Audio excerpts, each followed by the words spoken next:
Welcome to episode 530 of the Selling Your Screenplay podcast. And a big happy New Year's to everyone. This is our first episode of 2025. I'm Ashley Scott Meyers, screenwriter and blogger over at sellingyourScreenplay.com.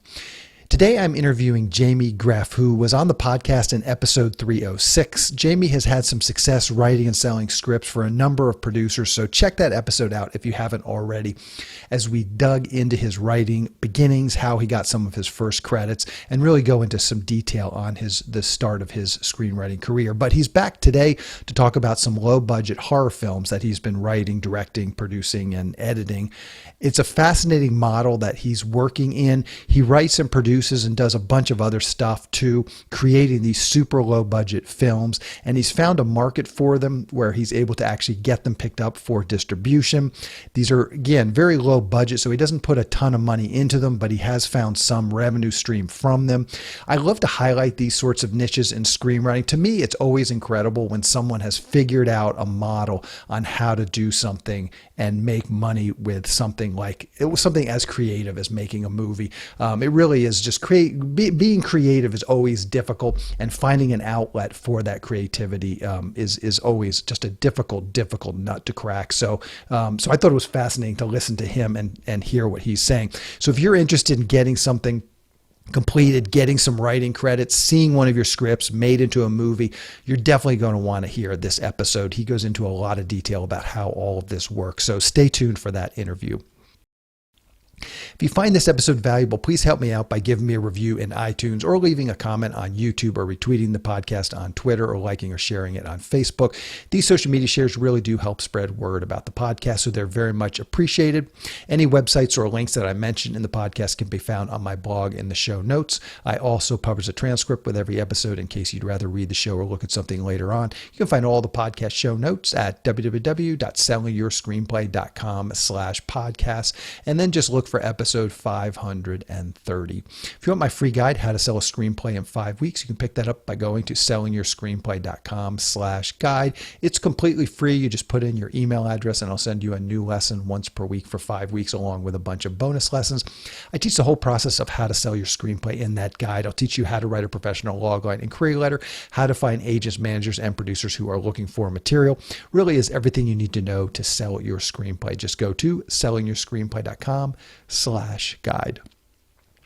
So now just a quick few words about what I'm working on. So I'm going to be launching the screenplay contest later this month. It's the official launch date is February 1st, but I try and get it launched before that. So if you have a low budget screenplay you're looking to get some eyeballs on, stay tuned for more updates. But as I said, we will officially be launched by February 3rd, but probably a little bit before that.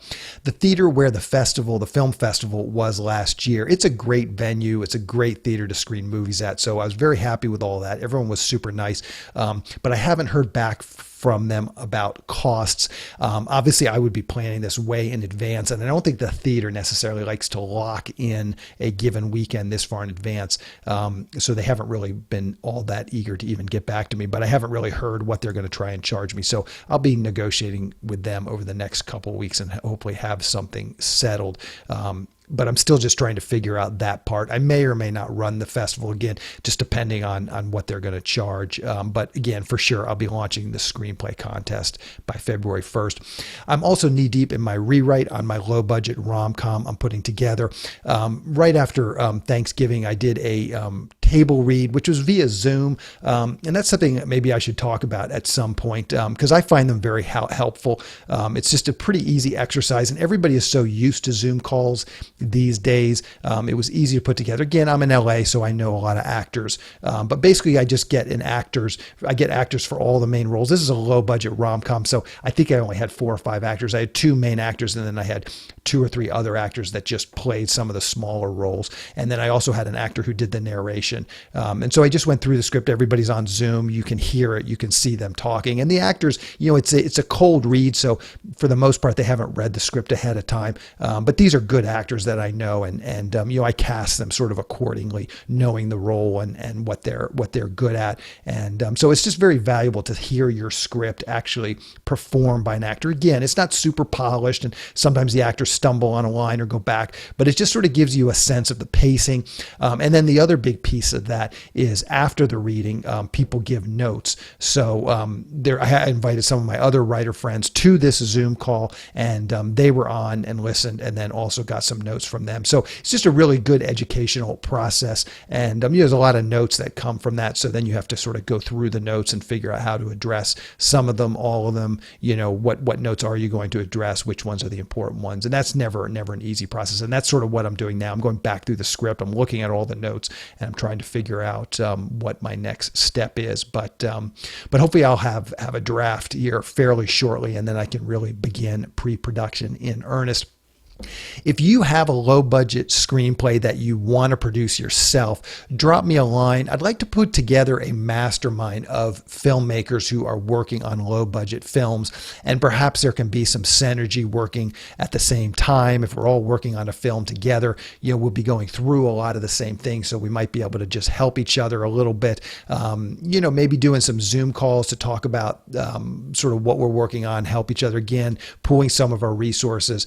So especially if you're a writer in LA who wants to produce your own film, drop me an email and let me know what you're working on. And just to be clear, this isn't a call for writers to submit their scripts to me for me to produce. This is for writers to produce their own screenplays. And really it's for writer producers, like myself, who have raised the money to shoot their film. As I said, I'm basically ready to go. I think I've got the financing of this thing figured out. So once I get the draft done that we're all happy with, me and the other producers are happy with, we will then begin pre-production and hopefully production shortly thereafter. So if you're sort of in a similar boat, and I think it could be a short film or a feature film. But if you're in a similar boat, you have a script, you're a writer and also want to produce, and you're working on a project, just drop me a line, and maybe there's some synergy there where we could help each other out. Just my email, just info@sellingyourscreenplay.com. I'll definitely see it. It's just an easy way to get in touch with me. Again, just info@sellingyourscreenplay.com, and just drop me a line and kind of tell me what you're working on and sort of what your stage of development you're at with your project.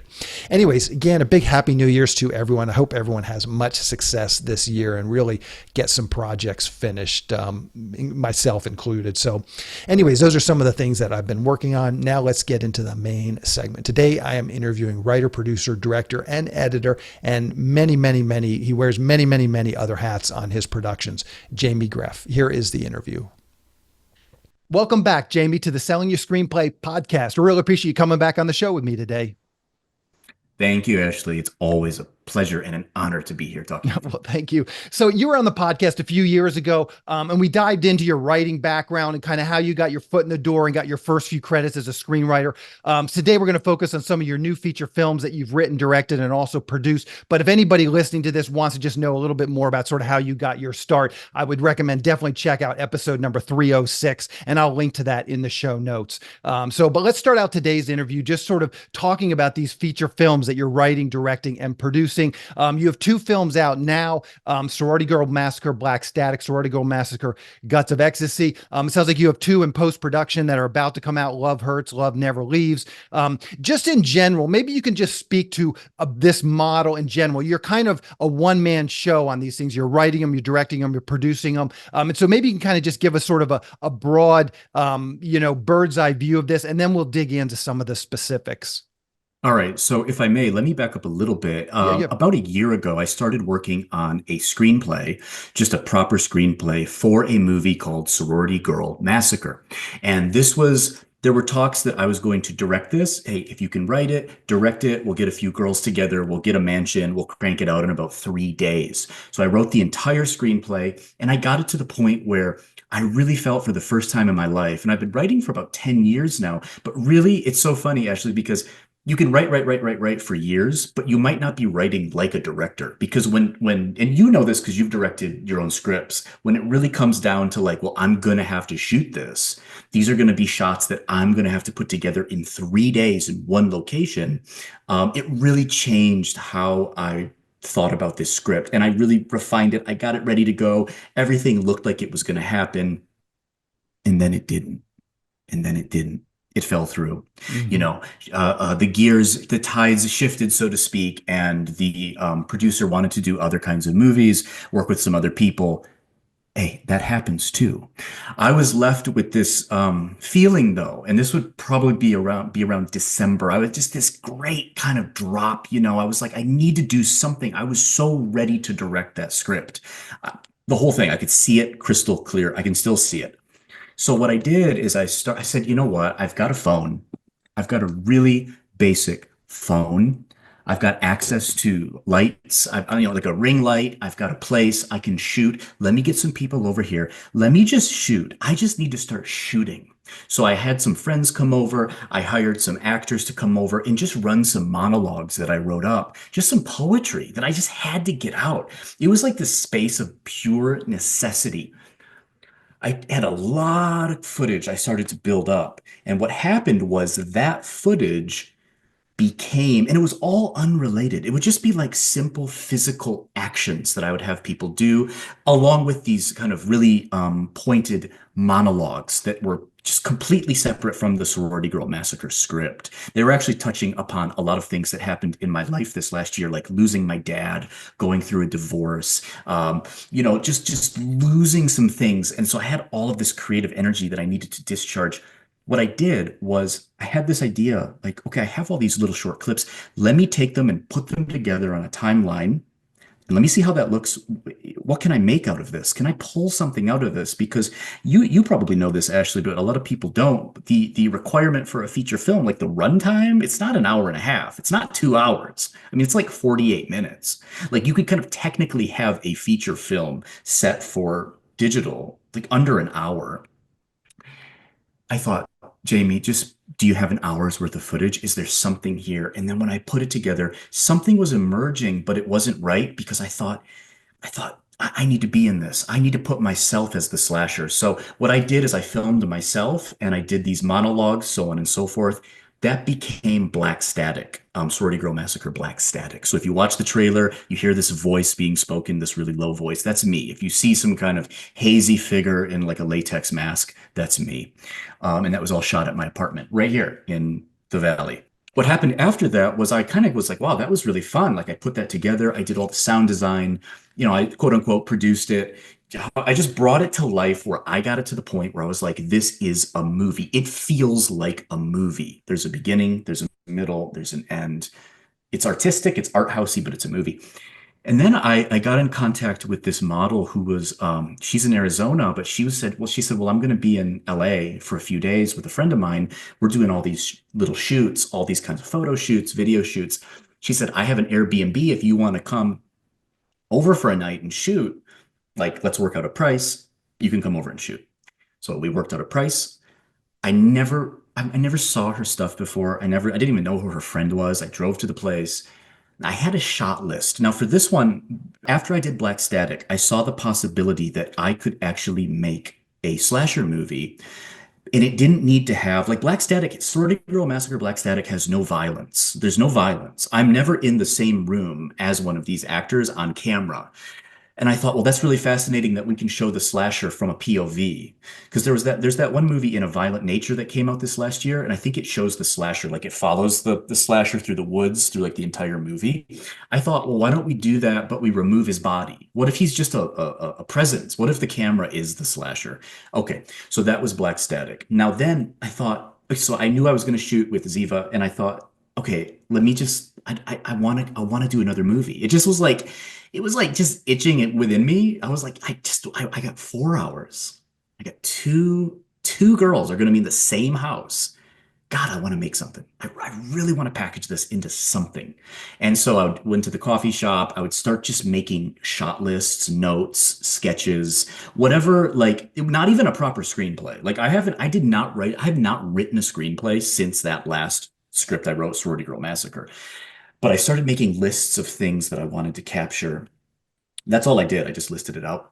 Not even like as a narrative, but I knew I have a house, I have two people, I can make a movie. There's a movie there. So I showed up and I shot Ziva for 2 hours. And as I was shooting her, I started to feel the movie take form. And it was like it was revealing itself to me as I was shooting her doing all of these different things. And then after 2 hours, I shot her friend, another model who was there, Autumn. And by that point, I knew what I had shot with Ziva. I had my shot list, and then I started shooting with Autumn. And the cool thing that happened was Autumn is a big horror fan. And so she would even say, like, well, how about I crawl out from under the bed? Like, how about I do this? How about I do that? Now, I wouldn't listen to all the suggestions, but like anything good that was relevant to what I was doing, I was like, yeah, yeah, yeah, let's feed off of that. That's very interesting. Let's do that. And what happened was that night went on, went on, went on. And I went home the next day and I put all the clips into the computer and I shot about 82 different little clips, little scenes, right? 82 in 4 hours. And I put it all together almost just verbatim from like shooting, Oh, and I had them do some monologues. And in that whole movie, there's only two scenes where they actually talk together. But those two scenes are placed in such a way where it's almost like this could be like, act one bridging into act two. This could be, it's somewhere around act three, act four, like something's going off the rails a little more. So there was an arc. There was an arc, but I didn't insert my voice into that one. I didn't need to. I did a little overdubbing, a little producing where I'm in the background of a couple shots, but that's just superimposed. Anyway, an hour-long movie did come out of it, and that became Guts of Ecstasy. And I was really happy about that one because it was great to actually work with more medium shots, wide shots, close-ups, people who, not this apartment that I'm in, just like shooting on location. I was just getting it's just all natural light. I'm just using the phone audio. Again, shooting all of it on my phone, completely gonzo, completely guerrilla, in and out, 4 hours. I was back in my car, edited it, put it together. They both looked great, I thought. And then I did a third one as well. I had enough footage to actually put a third one together. The third one's called Ritual Examination. But those two, I'll pause after I talk about these sorority girls. Those two, Black Static and Guts of Ecstasy, I showed them to a producer, mentor, friend, comrade of mine, Greg Hatanaka, who was like, "Yeah, there's definitely something here. Like, I can see that you did this all." And we had dinner, we had drinks, and we talked a lot about how I did this. And he was just fascinated that I could do a movie in 4 hours. And the second movie is again, it's like 56 minutes long. So both of these movies, like I think the first is 52 minutes, the second is 56. And again, I edited them. I did all of the audio work, like all of the ambiance that you hear. I have a history of doing a lot of ambient music, so I guess things that I did in my 20s are now catching up to me in my 40s, and I'm using it. I'm very frugal. I'm very efficient, and I just keep learning more about what I'm capable of. So Greg was really excited to put those out. So actually where they're at right now, and I know people are going to be listening to this in the future, but right now they are actually like going out to the streaming platforms. The trailers are on YouTube, and they're going out to the streaming platforms under a distributor. So beyond me. So it's not like I'm just putting them up now. Like they're going to be pushed out, from here to eternity. Yeah, perfect. So a couple of follow-up questions. And just so we know, like what version of your iPhone was it? Like an iPhone 12, or I'm just curious if there's any. Bro, it's not even an iPhone. Huh. I'm rocking Android on this. I'm rocking Android because I use Linux. So I used Linux has open source video editing software. So the video editor that I used to cut these two movies and the other two that we'll talk about after this were all done on open source software. And what's the name of I that composed software, the all, editing software? I used two different programs. So the first program I used for the Sorority Girl movies is called Flowblade, Flowblade. It's very good. And then the program that I used to edit the other two, the Love movies, is called Kden Live, Kdenlive. These are both open source, free Linux programs. And then I composed a lot of the audio.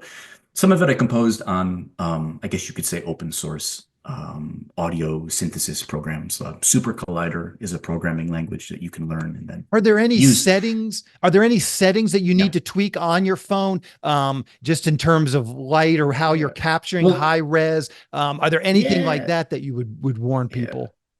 Yeah, warn people. I mean, I would definitely say lighting is so key because you got to set the light, play with the exposure, play with the lighting, see where you're working, see what kind of lighting conditions are around you. I use for the Android though, I do use open camera. I do like that one. Somebody had recommended that one years ago as a slightly, you can tweak the quality, you can tweak different things. It has a nice grid-like system on the interface. And so I just use open camera. But again, actually, I don't overthink it. I didn't pay for it. It's free. Everything here is very DIY, if you will. Hmm. There's a there's a term called bricolage. Bricolage is a French term, and a bricoleur is somebody who uses what they have available to them. They don't set out to accumulate a lot of unnecessary things, or if they don't have the thing, they'll try to figure out a way to make the thing. And so I think this last year was me just using that idea of bricolage, bricolage, to just do what I needed to do just to hit it, Hmm. if I'm gonna go to this house that I've never been to and meet these two girls that I've never met in person, and I'm gonna shoot a movie, I have to put myself in a certain frame of mind. There's just certain things I can't think about. I can't overthink anything. I Hmm. have to be completely ready to go and tapped into that, Do you put which I it on a love. tripod? Do you put it on a little handheld gimbal to make little steady cam thing? Just what does that look like? Yeah. Yeah, yeah, yeah. I used to. I mean, I have like I don't know, a gimbal. Yeah, I have a gimbal, but I don't use it. I'm very steady, or I'll place it. I like certain angles, it depends on the angle. I'll put, sometimes I'm setting it on the floor, sometimes I'm up, but I think the main thing that a lot of screenwriters need to think about is, do you exercise? Get your biceps in order, get your triceps in order, hold the camera steady. Focus on those. It's kind of a joke, but hold the camera steady and get the shot that you need to get.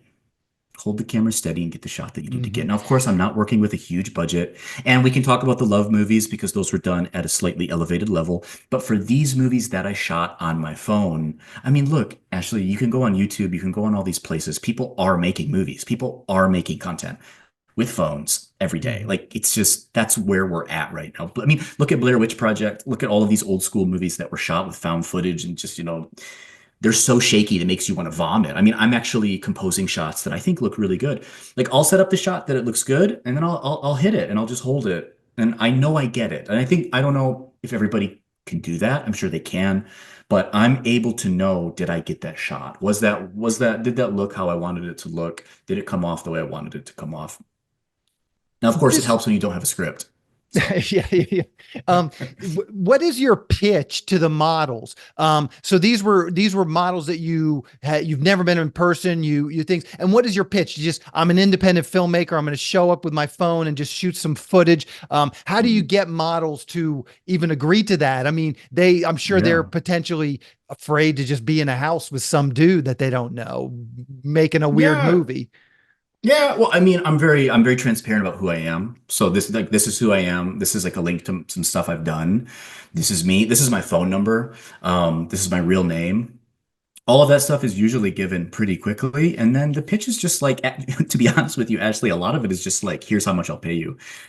And it's like, this is how much and a lot of people, not everybody, but like some people are like, I think they'll vet, they'll do a little vetting, like, is he legit?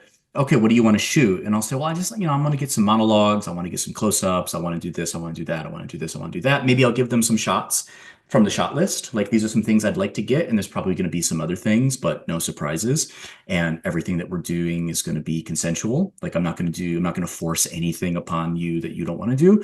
And I think after that, it's just a leap of faith for these models. I mean, you'd be surprised, a lot of models or actors, they operate on these levels that are, you got to be careful, obviously. Like anybody has Mhm. to be careful out there, especially if you're a young woman.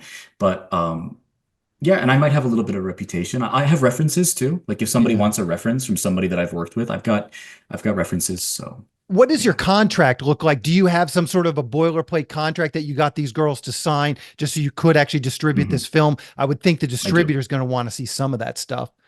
I do. Yeah, yeah. I have like a release form, a Okay. consent form. Yeah, a Gotcha. general form. Yeah, yeah, yeah. How about like Yeah. with the house? I mean, you're shooting there. I'm sure the Airbnb people Mhm. probably didn't know it. Did you contact them? Is that ever an issue? I was never really there. Did I say I was at an Airbnb? Oh my God. Was that an Airbnb, Ashley? I'm not even sure now It that I was think someone's about it. house. It It was, was yeah, it was a someone's house. house. I mean, they were in a house. I mean, what do I do? I show up at a house. I've got a phone. I mean, I'm just shooting some stuff. Come on. Yeah, yeah. Okay, so now take us to these next pair of movies, Love Hurts Sure. and Love Never Leaves. So you Yeah. had these, and maybe you can sort of bridge that just in terms of the Yes. relationships you had with the producer. So you made these two films, Yes. and then how did you find the distributor? And then ultimately, how did that leave Yeah. to Love Hurts and Love Yeah. Never Leaves? Absolutely. Thank you.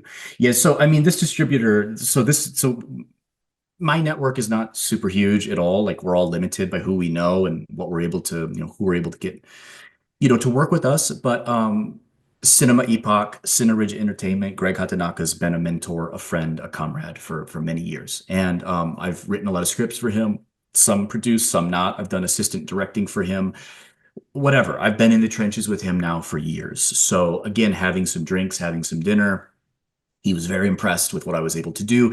And as kind of like a Roger Corman-esque figure, he's and actually he's very interested in this idea of directing as performance. And so I saw him direct, and I helped him direct a couple movies this last year called one's called Backfire, the other's called Boiling Point, and they were both unscripted. So I saw how he was able to operate in an unscripted context, and but he had like 30 people on set, like huge like actors and producers and just tons of people.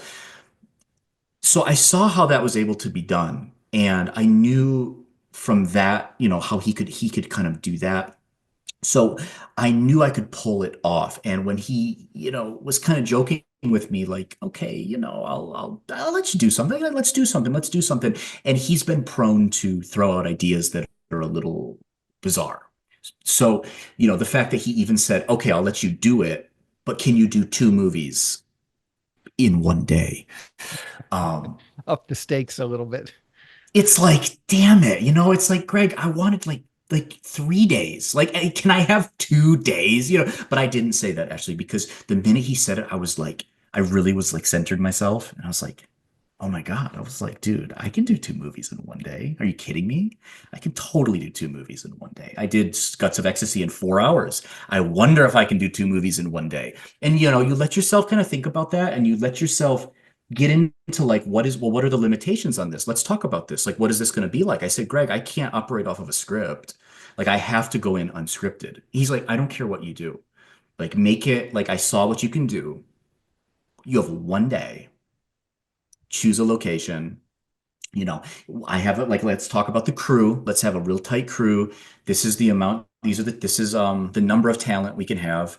And let's work with it. Like, let's work within these limitations. So suddenly it becomes a game of limitations, and it really starts to take shape, right? So what do what you say it's unscripted, but you have this Hmm. shot list. Yeah. So what does that look Yeah. like, and how much of the story Yeah. do you have? A beginning, middle, and end? Do you have sort of Yeah. character arcs? Do you have some dialogue Yeah. written? Like, what does that actually look like? If it's not a full fleshed out Yeah. screenplay, though, there is something there that you have. Yeah. Let me, I should be clear. I should be very clear on that. Actually, I have the shot list. It's around here somewhere. I don't know where it is right now. But when I say shot list, so what I'll do, yeah, so the creative process. So what I'll do, like in a moment where Greg will say, okay, it's going to be two movies in one day, I'll have to think, okay, well, what are these going to be? So first of all, I'll think, who do I have? So how many actors are we going to have? And so we decided upon two women, and possibly a third, which could be me or the AD slash producer, Chris Spinelli. So that leaves us with basically three talent on camera, um, that we could play with, right? Three actors. So, okay, I got three actors, two women, one man. Okay, these are going to be slashers. I always start from a place of what I know, what I love. I love the idea of a slasher. Remember, I just did these sorority girl movies, so I was like, okay, well, I'm in this space. I've got this mask. I've got this energy flowing. One of these is going to be. I'm going to be in one of them. So I knew that. And so I'll just craft out, like, I always go, my imagination will always hit into like this idea of, well, like, it's like things don't have to make complete logical sense. You're right. Does it have a beginning, middle, and end? Yes. And then as I'm making like this shot list, I mean, I sat down and I spewed out shot after shot, and I spewed out like I have storyboards this is different, but I'll sit down and do things like this where it's all storyboarded out, right? You can see that kind of, Yeah, yeah. you Yeah, know, and for our but users that like, just getting the audio, yeah, he put up the oh storyboard. yeah, You'll be able to get that on YouTube, yeah, if you want to see that. yeah, but But that's but interesting. to So be you're an artist. You have but some background as to be able to draw. well, yes, a little bit, but let me be clear. That will never make it into a movie. The drawing, a storyboard drawing will never make it into the movie. What I will do is I will make a shot list like girl looks into the mirror and cries, whatever. It'll just be like some action that happens. She walks across the room as if she's moving, as if a great force is holding her back. She moves across the room as if a great force is holding her back. Okay, that's a shot. I can shoot that. That's something I can shoot. She moves across the room. A great force pushes against her. Okay, then she has to do that. Now, I love slow cinema, so I love things that are slow. So as we do it, I actually talk very fast, like on this podcast, for example, but when I'm shooting, I like to enter into a space where we're going to do this very slowly. We're going to do this very just simply, but take your time, you know. And so I feel like there's a great unfolding of creativity in that moment. So I'll have a lot of those actually. But we had one day. I can't be bothered to be checking my shot list all day if I'm trying to shoot 2 movies and I'm getting in there at 9 and I'm getting out of there at 9 and we have a mansion that I've never been to and we have people coming in I've never met. I have to think on my feet. Now, luckily, and not everybody has this luxury when you're playing with somebody else's money, but I had my producer's complete faith, right? Complete trust, complete faith, complete trust. Go do whatever you want. Like, I don't care what you do. Make 2 movies. It's like, okay. The mansion, huge mansion in the valley.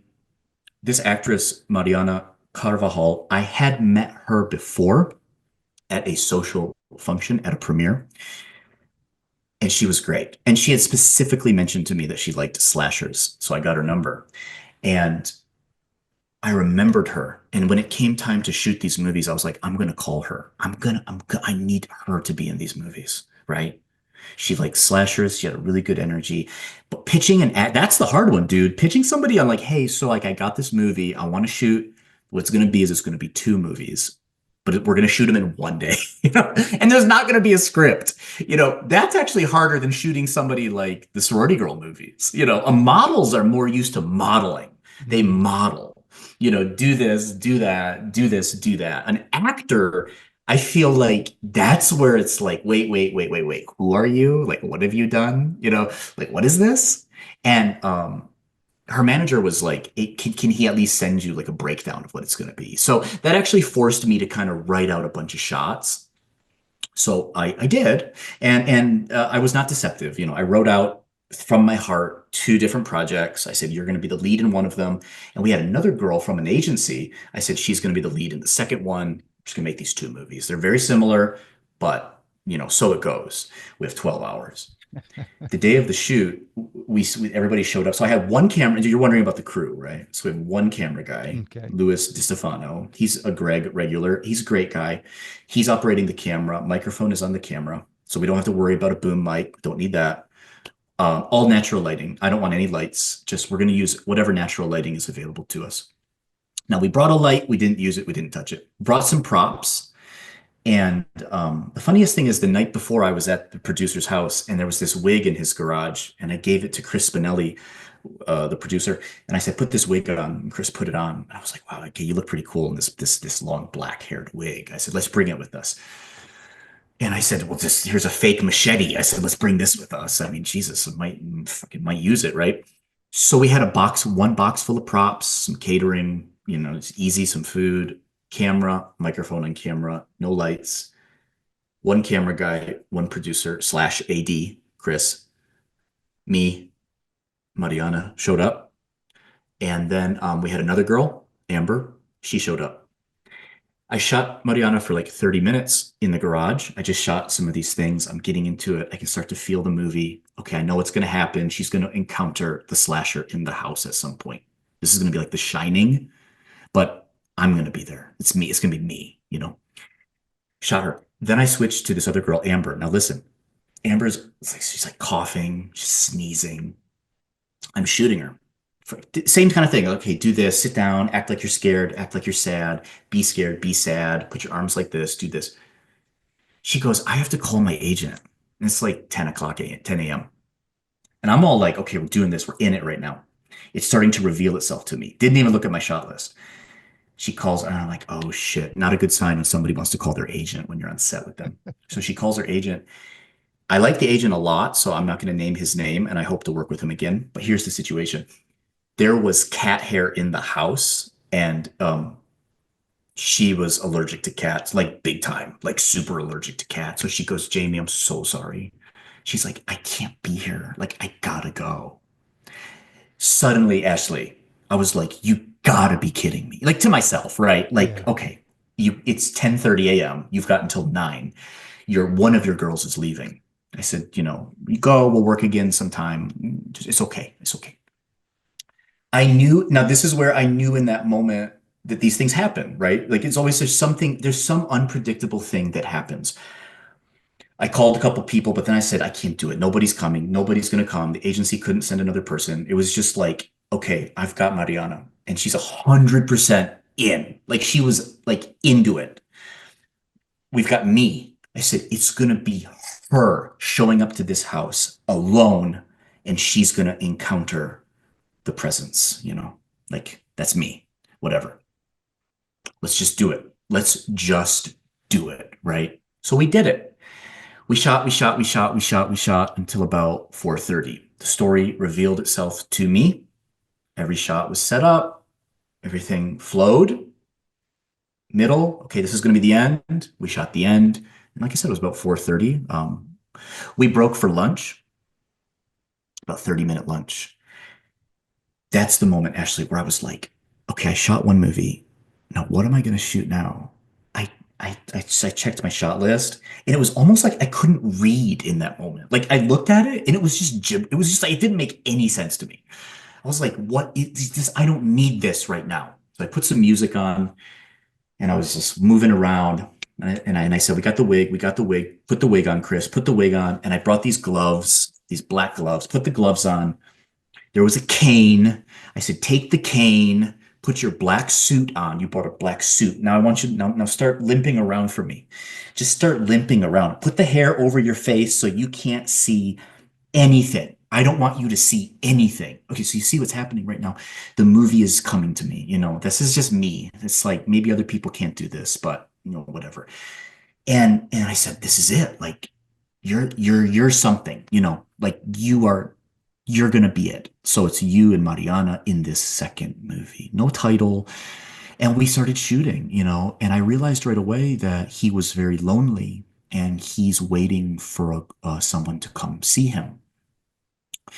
And it's like a rental situation. Like she said, hey, I'm new in LA. This is the room for rent, like, hey, I showed up. And he's so happy because he's not fully human, he's got this entity, whatever.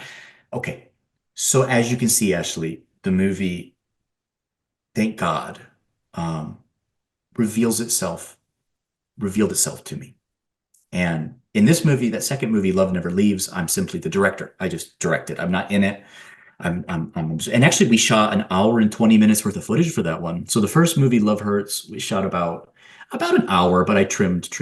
So it's about 56 minutes. But the second one, I think an hour and 20 minutes, and I think I kept about an hour and 14. Um, That's an we wrapped it up incredible around ratio. Yeah, that's an it absolutely. was incredible. We wrapped it up around 8:30 at night. We cleaned up the place and we were out of there by 9. So everybody was happy. Mhm. So how did you get this location? With your producer had an in and was able to get it? No, this just came from one of those kind of websites where you can rent locations for Okay. productions. Yeah. Yeah, I mean that was some money spent on that. And And what was the it's camera good. you guys shot this on? I don't know the actual brand, but it's a 4K camera. Okay. Yeah. Okay. Yeah. Everything was, yeah, like the camera, like that's the thing. So like, there was a camera person, Lewis, doing the camera for every shot. So actually that was a great experience for me to work with somebody because I had talked to him on the phone a lot and he had seen the Sorority Girl movies. And people who see those movies, they're like, bro, this is like crazy, man. Like I can't, not him, but like anybody who sees them, they're like, wow, like this is kind of erotic and uncomfortable. It's kind of weird. Don't really know what it is. It's a lot of point and shoot kind of stuff. I said, yeah, it's point and shoot. I said, I like the camera setup out of the way, and I like the actors to do the movement. So actually, it's really easy from a cinematography point of view. Like, put the camera here, they're gonna move, they're gonna do their thing, and that's gonna be the shot. So I'm able to see the shot that I want. And I think that's a good skill to have. Again, I'm learning how to direct. So maybe some director out there is going to listen to this and go, well, yes, of course, that's like 101 directing. But yeah, it's crucial. It's vital, knowing where to put the camera. As David Mamet says, that's one of the key questions is that you'll be asked on set is, where do I put the camera? And the answer is always over there, out of the way. So I stuck to that on that day. Where do I put the So camera? Over there. so you said your producer here or the guy funding these, he kind of just gave you carte blanche and said do what you want to do, but just as you Mhm. just mentioned, there is sort of a sexy erotic horror angle to these. I mean, obviously just the name Sorority Mhm. Girl Massacre, getting girls and shooting Yeah. them. Was there anything like, are there some sort of things for this genre that you do need to lean into or that your producer does want? Not just the sex and the girls. I mean, that seems like one, Yeah. but was there some of that? And are there other things? I mean, yes and no. Like, I mean, I think from a producer standpoint, nudity still can sell. There's no nudity in these movies, but there's always the option to nudity. But I think a movie can be sensual without showing nudity. So he knows me and he knows that I can do something that is sensual and I can shoot a female in a way that appreciates her beauty or that shows the beauty of the person without a way that's just like, oh my God, this movie's now it's moving into the sex scene. Now it's moving into the obligatory shower scene. I'd like to move away from that. Now, of course, like I think from what I've heard, those things can still get view. It can still help with views if you can get them on streaming platforms and whatnot. But he was pretty open to like what I was able to give. And remember, we lost one of those girls who came at, like I said, at 10:30, and I probably would have shot some skin on her if the day went by, but we weren't able to, so we had to pivot. I had to make a decision right then and there, like, okay, well now the game changes. It's gonna have to be this way, and is what is. I mean, you're getting two movies in one day, Yeah. Ashley. Like Yeah. that's, I mean, I think that's like the kicker too, is like, and I cut these things, dude. We shot this on October 1st. I cut it all October and I turned it in on Halloween. Turned them both in on Halloween. So So that's a pretty good turnaround time. I'll say, so let's talk about that a little bit in terms of the actual production and the post production. Do you have a background in editing? Have you ever go to film school? Did you had to do some editing there? How do you even know how to do editing? Yeah, I mean, like it's just like you pick it up. So like years ago when I used to live in Japan, I used to shoot little things for fun and I would put them together. And at that time, I was just playing with iMovie, but I mean, the principles are still there, right? Yeah. Assembling something. And even if you go back to my childhood using, VHS and kind of editing things on like a little camcorder, like I've done it, Ashley. Like it's probably somewhere within my muscle memory that it's just there. So now I can put something together on a timeline and I can go, okay, this fits together nicely. And I've worked in like tech adjacent positions before where they're like, do you know Adobe? And I'm like, yeah, I guess so. And then I would do something in Premiere and I just realized it's a lot of drag and drop, chop, layer. It's a lot of fun. I like it. I like Mhm. playing with editing software. I actually really enjoy the editing process because that's the chance where you can take this footage and you can make a movie. Like it's pretty fascinating. It's as fascinating as a screenwriting process. The screenwriter sits down and it's all in the imagination. And then you direct it and it's just like, wow, it's like a performance, right?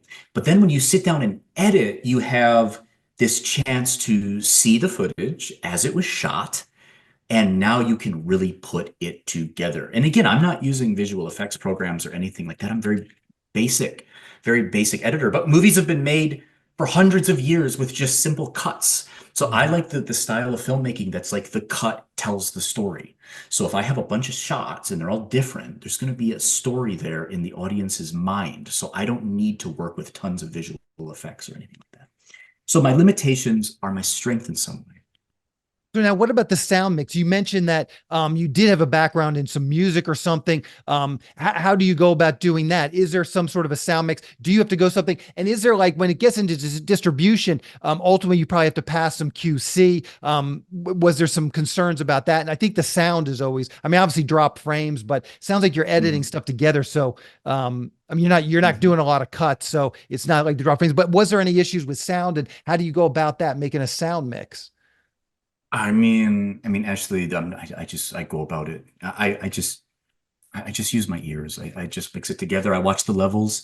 I keep things under the red. If it hits red, that's not good. If it hits a little yellow, even you got to pay attention, go back and Mhm. produce it, pull it down a little bit, and I'll make sure that as I'm watching the movie, what I'll do is I'll do a whole pass of the movie, export, render it, watch it, watch it just completely like I'm watching a movie, and then I will just see everything wrong, not wrong with it, not like in a frustrating way, but I will see like what needs to be done, and then after I go back, I'm like a sculptor who that's like the raw material, and then I'm carving it out. And then finally I get it carved, and I don't know how I know, but I just know is good. Mhm. It's good. So in terms of like technical, like going to film school or technically paying attention to certain procedures that I'm sure people who are working on higher budgeted movies are absolutely strictly paying attention to because their job depends on it. Mhm. I'm not that's not these that is not these. These are very different animals, right? Mhm. These are I guess you could say modern, very low budget movies, Gonzo, Gorilla, just like Roger Corman, do it. Mhm. Make a movie. Yeah, yeah. And And I yes, mean, QC, it passes QC. Yeah. I mean, it's shot in 4K. It sounds really good. Looks really good. I mean, the audio mix was good when it was shot. mhm. Um, yeah. You mentioned Roger Corman, but to me, when I watched, I think you sent me the link to one of the Sorority Girl Massacre movies, and there's sort of almost an avant-garde, sort of the Dario Mhm. Argento from that '60s. There's those sort of '60s Mhm. horror movies, and some of them got pretty far out. And that's the Mhm. sort of the vibe that I felt yours had more than like a Roger Corman. Roger Corman was Yes. very like there wasn't a lot of artistry to it is, and I don't say Mhm. that in a bad way, but he wasn't really going for Mhm. anything. And I'm just curious, like, as a creative, as an artist, what do you say to that? Like, what are you trying to put in here as an artist? Because again, I have utmost respect for Roger Corman. I've interviewed a number of people on the podcast that came through, worked with him, and got their start with Yeah. him. So I mean, I have nothing but respect in terms of what he did, in terms of his movies Mhm. and that. So I'm not throwing shade on it, Yeah, yeah, but yeah. but they were No. commercial. He had a commercial sense. He Yeah. knew how to make stuff that he could sell. And Yeah. so, just as a creative, as an artist, what are you going for with these types of films? Yeah, yeah, yeah. And let me specify. I think the Corman thing came from when I talked to the producer and the distributor. Like I think he's more business minded because Hmm. that's the end he works on. Yeah, with me, I think that's been why it's been so hard for me to ever sell any of my spec scripts, which is that they are products of my imagination. They are fed off of, you know, my very unique tastes, whatever that may be. And I don't know even know what you want to call it, if they're obsessions or just things I have to do, or just how my imagination works. I mean, for the first time in my life, I really felt like that whole decade of writing screenplays that were whatever they were, whatever kind of, is it avant-garde? I mean, maybe I enjoy avant-garde, but I also enjoy just like a movie I can feel, I can resonate, something that resonates with me. And I think at the end of the day, that's what I had the chance to do that in my life. I mean, remember, none of these movies have any violence in them, really. Even the love movies. That's kind of a spoiler for all of them, but it's not like the slasher even wants to attack and kill. He doesn't, So that's something that, like, probably as an artist came from. came directly from my heart, which was like, this is not going to be that, but I'm going to work within this framework because I have a deep appreciation of trash. I have a deep appreciation of ugly things. I have a deep appreciation of confrontational things, things that are uncomfortable. You know, when somebody, a director friend of mine saw Sorority Girl Massacre, Black Static, he said, this is erotic and uncomfortable. Another director friend said, this is icky. He said, this is icky. He said, I respect the hell out of it, but it's just icky. And I was like, man, okay, that's fine. You can have whatever opinion you want.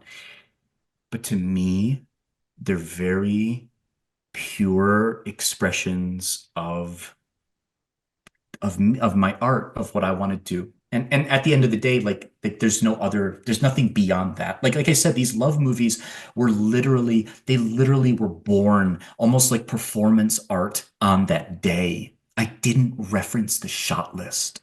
I realized that the next day. I was like, I didn't even look at it. But making the shot list, making the log lines, making those pictures in the storyboard, writing poetry, all of that led up to the ability to trust myself and to trust the process that was unfolding on that day.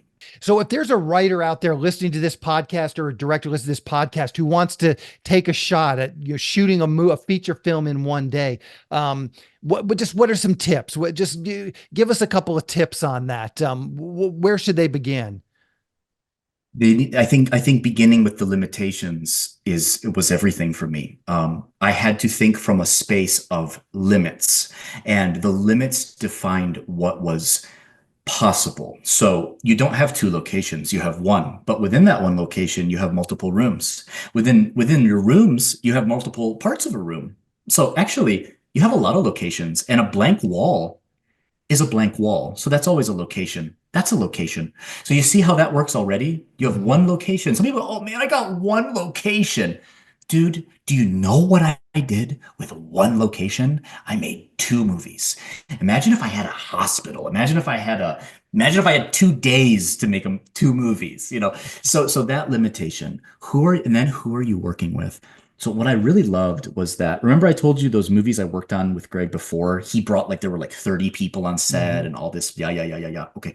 I made it very clear and he agreed with me. Dude, this is a closed set. 100%. It's going to be boom, boom, boom, boom. Nobody in. We're in.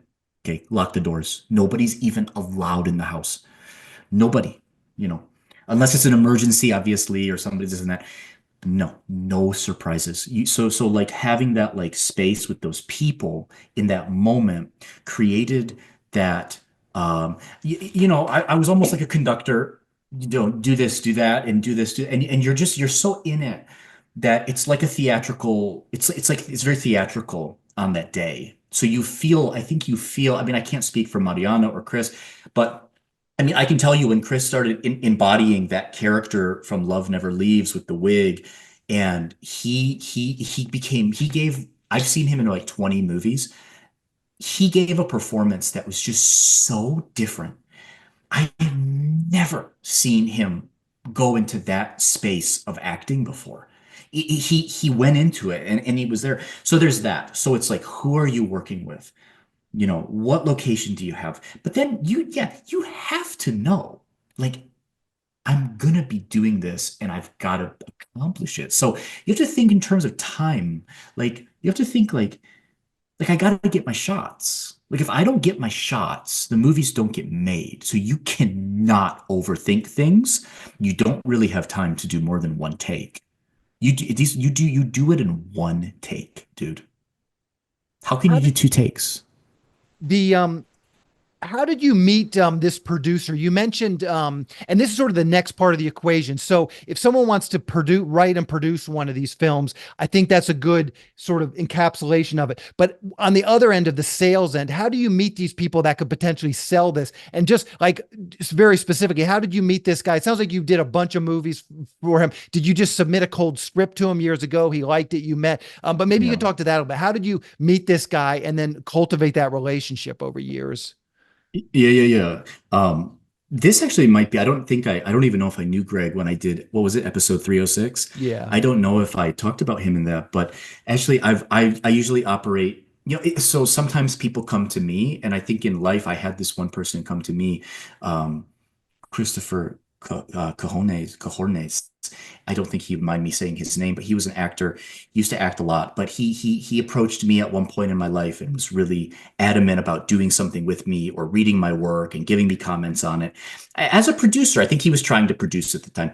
He introduced me to somebody who worked with Greg. So again, it was all, and that took years to cultivate though. Like it wasn't like just like, oh, here's Jamie. Oh, Jamie, meet this person. Oh, I need a writer. Dude, here's something nobody ever says is like, I need a writer. It's like Hmm. people are like, whoa, you're a writer? Like, don't pitch me something. Please don't send me something. Like, I've already got like be careful with that. At least that's I'm always very like hesitant to kind of push my work on other people because I know how quickly those things can get pushed off. But with Greg, it was just a long, slow process. And you know what solidified it, Ashley, is that we went out for dinner one time. We said, like, let's meet for dinner. And I think it has to come from that producer. Like that producer, there has to be a need. That producer has to need something.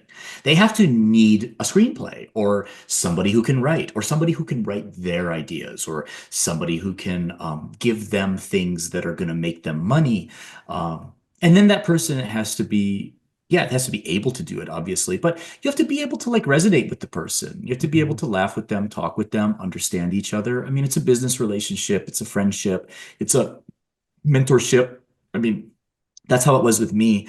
So it was like meeting and then slowly writing things for him. And then once that started, I think once he saw that I could do things relatively quickly and then up to par, we just and I think like minds will keep. We had a bond, right? We have a Hmm. bond, so we stuck together. Yeah, yeah. Now you mentioned that Cultivate. you Mhm. met your actress at a premiere. Maybe you Mhm. can talk about that. Do you have sort of Yeah, a bunch of people you've now met in LA? So you're always trying to go out. If they have a screening of their movie, you try and go out and check it out. Maybe you can talk about that a little yeah, bit. Just doing those networking yeah. events in LA and meeting people like this actress. Absolutely, yeah. And let me give him a plug too. Let me tell you. So the movie that I met her at was called We Are Wolves, which is directed by Rich Mallory, who is another director who worked with Greg. And Rich was like, and I assistant directed on that movie. So he did the premiere of that movie, and I went, and she was there. I think her friend uh, Via May was in that movie at the end, and Mariana was just her friend. So it was just very serendipitous. Now, the question, do I go out to movie premieres and all that? I mean, actually, I don't. I mean, would I? Yeah, I mean, I would if I wasn't running in those circles. I think it's fascinating. It's a really fun experience to go see a thing you've worked on the big screen. There's that. And then second of all, when you go to a premiere, I mean, you are going to meet other actors. You're going to meet maybe producers. You're going to meet writers, directors. You don't know who's going to be there. And that right there alone is very satisfying. So and these are smaller premieres. I mean, remember, there's movies happening all the time, and there's little premieres happening. They're little like premiere parties, really, if you think about it. So, I mean, I would go but my network is just not that huge either. Like, I can't always be going out. Just for the most part, I don't go out. I don't push myself out into projects that I guess I'm not a part of unless I'm invited. Even then, I'll really think like, what is it? Do I really want to go? But I do see the value. Absolutely. I see the value. If you're social and you want to get out there, and I think the thing that was really key with me was I wasn't looking to sell something to Mariana on that night I met her. I wasn't looking for anything. I wasn't even looking to really meet anybody. I was going to go see the movie, say hi to some people and just like, yeah, that was really cool. Like you did a great job on the movie. I can't wait to see it. But the fact that you can serendipitously run into people at these events, and it does give you a chance to talk about like what you're working on, who you are, because especially in LA, I mean, everybody's always up to something. Am I right? Everybody's Mhm. always up to something. They're up to three or four things or five things. Like you have to be up to something. So you get a little better at communicating what you're up to. In that moment, in a really real way, and just in feeling people out too. Like, who's this person? Okay. Most people you meet on your day to day, you tell them you make a movie, they just don't even really care, you know. So that's another thing about living out here. It's like, oh, shot a couple movies, like, oh, that's great, you know. And then they'll just move on Yeah. to the next conversation topic. So the premiere is a good chance to hone in on the idea that these could be working actors that I'm meeting or producers that are looking for something. Gotcha. Gotcha. So I like to wrap up these interviews just by asking the guests if there's anything you've seen recently that you can recommend to our mostly screenwriting audience. I'm always looking for things to add to my list. Is there anything you've seen recently, Hulu, Netflix, HBO, that you can recommend that you think maybe is a little under the radar? Yeah, so I don't watch Netflix. I don't watch Hulu. I don't watch any of that stuff. I usually dip into the Internet Archive, or I'll go through different channels to find things that are just really. I'm very particular about what I watch, but I did see a movie that is directed by Kiyoshi Kurosawa, and the movie is called Chime.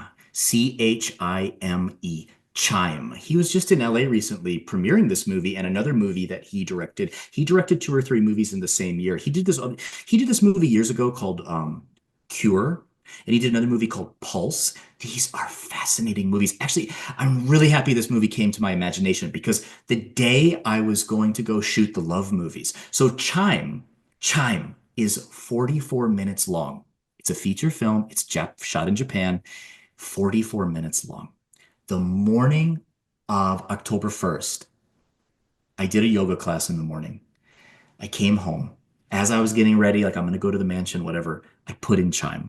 I put it on. And it was just like exactly what I needed. It's this slow, quiet horror experience with a couple of really good, moments of intensity and then a lot of slow dread. And it just felt so good. So I would definitely recommend Kiyoshi Kurosawa's And where can movie you find something like Chime. that? Where is it? Where is it streaming? It's it's not streaming. It came to me through a back channel, but it is Gotcha. available on I could look it up for you actually. I'm not sure. Google around. You'll see it. Yeah, yeah. It was done through this thing and this distributor that used crypto to kind of put it together, but Gotcha, gotcha. Chime. Yeah, yeah. Chime. Yeah, yeah. Yeah, You know Bitcoin's I'm about to dipping into hit a those hundred back thousand channels. dollars. Yeah, Yeah. I don't know for all of our Bitcoin fans. So how can people see Sorority Girl Massacre? How can they see those movies? And then ultimately, how are they Yep. going to be able to see? Is it available on the typical place, Amazon in demand, Tubi, iTunes, all that sort of stuff? Yeah. Well, so like right now, it's actually like as we're shooting this right now, Ashley, you and I, like it's going to those regular players. Like I would check if I were you and you're dipping into this, maybe not, I don't know when this is going to come out, but if you're dipping into it, probably in December or January, definitely check Tubi, check for Prime, check Plex, check Pluto. Just Google the title. My website, Jamie dash Grefe.com, will probably link to it, if Okay, it goes up on Tubi. But it is industry is set to go to those platforms. perfect, perfect. And again, I don't know when this is going to air, but again, the love movies, it'll be the same. So check those kind of big players on the lower digital space, not lower digital space, Yeah, but there's so many different platforms now. yeah, It's like, yeah. where do you go? Who knows? And what's the best way for people to keep up with what you're doing? Twitter, Facebook, Instagram, anything you're comfortable sharing, I'll put in the Yeah, show notes. yeah. Anybody who wants to add me on Instagram, it's protected, right? I protect it, but whatever. But you can just find me at Instagram.com/Jamie Grefe, JamieGrefe. And you can always send me a message there if you want, like, hey, heard the podcast or Oh, whatever, nice. or not, but I'll probably add you. Facebook, I don't check so much anymore. Twitter, I don't have that many followers, but I do check in with Instagram quite often. Okay, Yeah, or perfect, shoot me perfect. an email. The email's on the website, if you Okay. want to do some damage. Let's shoot for three movies. I mean, or give me 2 days. Let's do one movie in 2 days. Come on. So, well, Jamie, I really appreciate you reaching out and coming on this show. This has been fascinating. I really find this sort of stuff inspiring. I think, in this day and age, there's no reason for us not to get out there and create stuff just as creatives and artists, especially as we have this impending AI coming and replacing things. There's just really no replacement for creativity, a human creativity, and just putting that stuff out there. So I really applaud what Yeah. you're doing, and I look forward to Yeah. having you back on the podcast shortly and talking about your next bunch of films. Ashley, So from the bottom of my heart, thank you. thank you, man. We'll talk to you later. Thanks, Bye. Ashley. Bye. A quick plug for the SYS Screenwriting Analysis Service. It's a really economical way to get a high-quality professional evaluation on your screenplay. When you buy our 3-pack, you get evaluations at just $67 per script for feature films and just $55 for teleplays. All the readers have professional experience reading for studios, production companies, contests, and agencies. You can read a short bio on each reader on our website, and you can pick the reader who you think is the best fit for your script. Turnaround time is usually just a few days, but rarely more than a week. The readers will evaluate your script on 6 key factors: concept, character, structure, marketability, tone, and overall craft, which includes formatting, spelling, and grammar. Every script will get a grade of pass, consider, or recommend, which should help you roughly understand where your script might rank if you were to submit it to a production company or agency. We can provide an analysis on features or television scripts. We also do proofreading without any analysis. We will also look at a treatment or outline and give you the same analysis on it. So if you're looking to vet some of your project ideas, this is a great way to do it. We will also write your logline and synopsis for you. You can add this logline and synopsis writing service to an analysis, or you can simply purchase this service as a standalone product. As a bonus, if your screenplay gets a recommend or a consider from one of our readers, you get to list the screenplay in the SYS Select database, which is a database for producers to find screenplays and a big part of our SYS Select program. Producers are in the database searching for material on a daily basis, so it's another great way to get your material in front of them. As a further bonus, if your script gets a recommend from one of our readers, your screenplay will get included in our monthly Best Of newsletter. Each month, we send out a newsletter that highlights the best screenplays that have come through our script analysis service. This is a monthly newsletter that goes out to our list of over 400 producers who are actively looking for material. So again, this is another great way to get your material out there. So if you want a professional evaluation of your screenplay at a very reasonable price, check out www.sellingyourscreenplay.com/consultants. Again, that's sellingyourscreenplay.com/consultants. On the next episode of the podcast, I'm going to be interviewing actor, writer, producer Joe Cornett. Joe was on the SYS podcast over a year ago on episode 506, so check that out if you haven't listened to it. Joe has written and produced and starred, and he's also an actor, several low-budget westerns, and we go into that. If you listen to my podcast regularly, I really champion low budget films, and so one of the things that Joe and I talked about on this episode 506 was, why, if you're going to do a low budget movie, why do something with horses and costumes and guns and all of that stuff? And it was just sort of his passion, and so that's where he began as a writer producer. And again, he's an actor as well, so he starred in many of these films. So we talk about all of that in episodes 506, and that will give you some good background about what we're going to talk about next week. He's back on the podcast to talk about a fictional book he's written. It's a collection of Western stories. And I know there are a lot of screenwriters that want to novelize their screenplays. So this is a great look at how writers can publish books and how that can ultimately help them get their movies made. So keep an eye out for that episode next month. That's the show. Thank you for listening.